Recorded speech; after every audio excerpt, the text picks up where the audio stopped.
স্বচ্ছ ভারত সুস্থ ভারত এই লক্ষ্যকে সামনে রেখে শিলচরে বিশেষ পরিচ্ছন্নতা অভিযান এবং জনসচেতনতা কর্মসূচি পালন করল বিজেপির সংখ্যালঘু মোর্চা। কেন্দ্রীয় সরকারের 12 বছরের সাফল্য উদযাপনের অংশ হিসেবে আয়োজন করা হয় এই বিশেষ কর্মসূচির। কাছাড় জেলা বিজেপির তরফে আজ শনিবার নিউ শিলচর মণ্ডল বিজেপি সংখ্যালঘু মোর্চার উদ্যোগে এক বিশেষ পরিচ্ছন্নতা এবং জনসচেতনতা কর্মসূচি অনুষ্ঠিত হয়।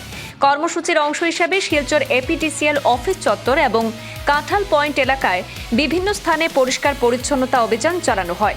পাশাপাশি এদিন পরিবেশ পরিচ্ছন্ন রাখা এবং স্বাস্থ্য সচেতনতা বৃদ্ধির লক্ষ্যে সাধারণ মানুষের মধ্যে সচেতনতামূলক বার্তাও প্রচার করা হয়।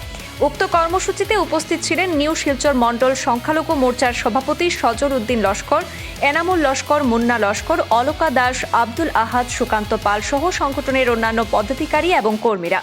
কর্মসূচি শেষে নেতৃবৃন্দরা বলেন, প্রধানমন্ত্রী নরেন্দ্র মোদীর স্বচ্ছ ভারত সুস্থ ভারত গড়ার লক্ষ্য বাস্তবায়নে পরিচ্ছন্নতা এবং জনসচেতনতা অত্যন্ত গুরুত্বপূর্ণ। সমাজে প্রতিটি মানুষের অংশগ্রহণে একটি পরিচ্ছন্ন, সুস্থ এবং সচেতন সমাজ গড়ে তোলার উদ্দেশ্যে ভবিষ্যতেও এই ধরনের কর্মসূচি অব্যাহত থাকবে বলে জানিয়েছেন।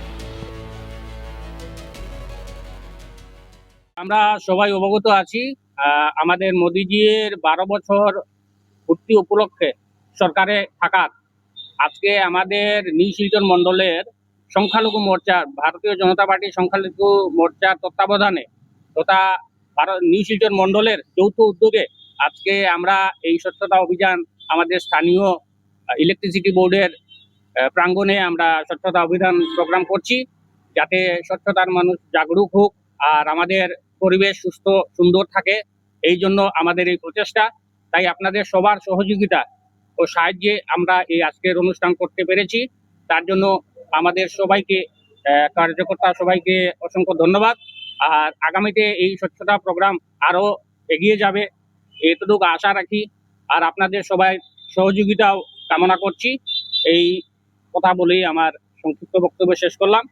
আজকে আমরা মোদিজির 12 বছর পূর্তি উপলক্ষে যে আমরা হাইলাকান্দি রুট ইলেকট্রিক সিটি বোর্ডে একটা সাফাইয়ের অভিযান নিউ শিলচর মণ্ডলের মাইনরিটির তত্ত্বাবধানে বা নিউ শিলচর কমিটির তত্ত্বাবধানে এটা আমরা সাফাইয়ের অভিযান করলাম।